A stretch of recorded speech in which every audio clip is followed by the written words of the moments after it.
Welcome to PwC's Alumni Spotlight. My name is Holly McKenzie, and I have the pleasure of being here with Kim Benoit. Welcome.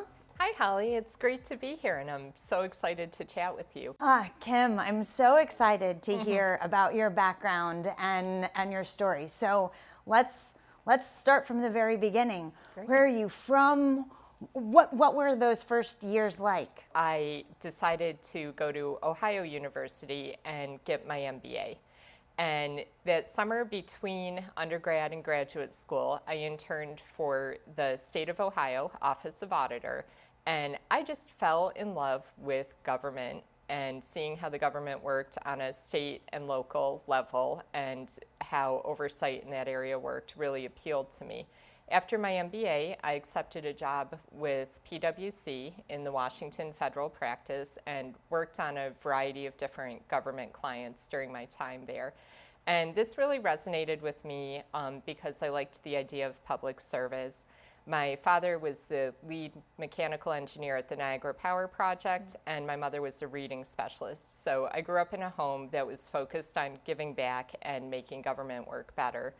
At PwC, I started as a financial auditor, and there was an opportunity to be an IT auditor on an engagement. So I switched clients and started doing IT audit and system process assurance work. And I really liked IT. It was a challenge and something that I hadn't had a lot of experience with before and didn't have formal education. I wasn't the kid that grew up teaching themselves how to code or build computers, but I liked IT and the opportunity to learn something new.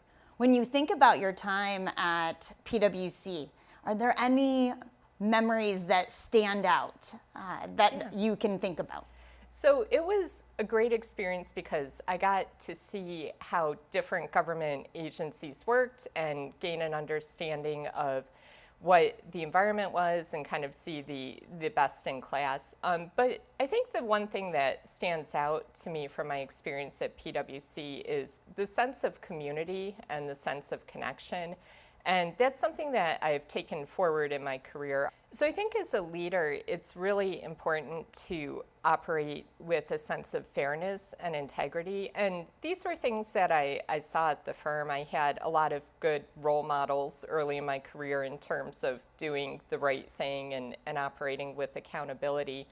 I also think it's important to help other people and be mindful of creating opportunities for other people and helping them along their career progression. What is day-to-day at NASA like? So my day-to-day has a lot of variety.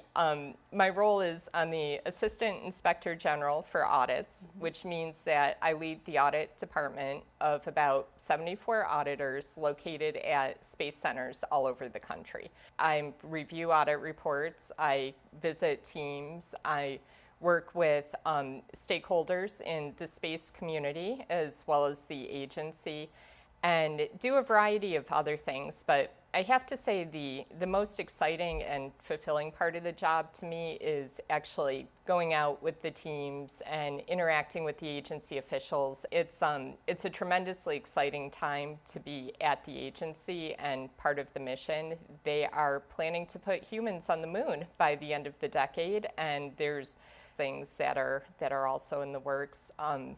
Including the Mars sample return, where they'll be bringing back samples of Martian rock to the Earth for us to study and learn more about life within the solar system. I can't imagine being part of a day-to-day that has that level of innovation, of the mix of possibility and science and the technology that makes it all happen. What would you say the impact of technology has been in the finance function to date? Right. It's all about the data. If you think over the past 20 years or so, computer processing has gone down significantly in cost. The cost of data storage has gone down, and we're in this wonderful age of data analytics. And so, now rather than thinking as we do our oversight work about how to put unpredictability into the process or identify that fraud, we're able to use data analytics to find anomalies and unexpected things, and then also with computer matching to be able to match transactions that normally shouldn't match with each other. And so in some ways, it's made the profession a lot more effective because you're able to see and identify things and use your resources to effectively target transactions that are of the highest risk. And I am just so excited about technology and the pace at which it's developing. So Kim, how has diversity and leadership played a role in your career? That's an excellent question.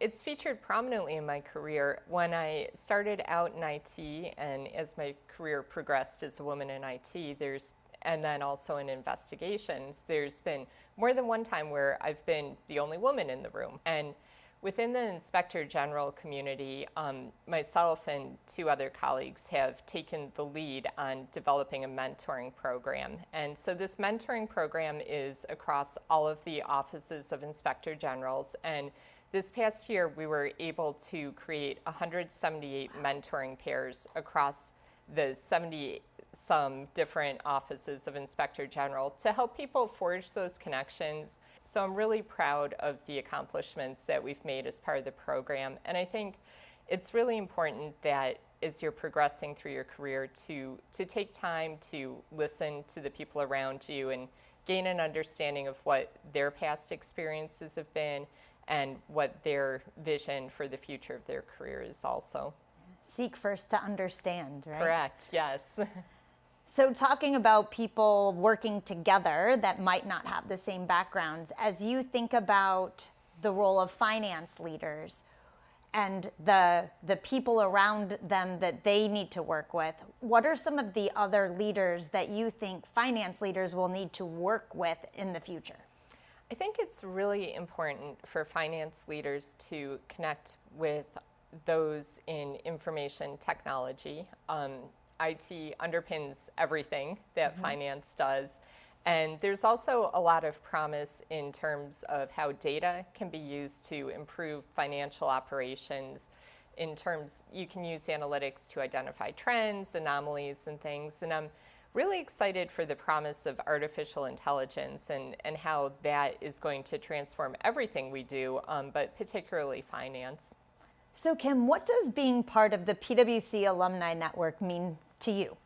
Well, similar to some of the agencies that I've worked at and currently work at, PwC has a very strong sense of identity. And even though it's been quite some time since I've left the firm, still having those connections and that reach back has been tremendous and has helped move my career forward as well. And I think even once you leave the firm, you still have parts of the firm and the connections that you made with you.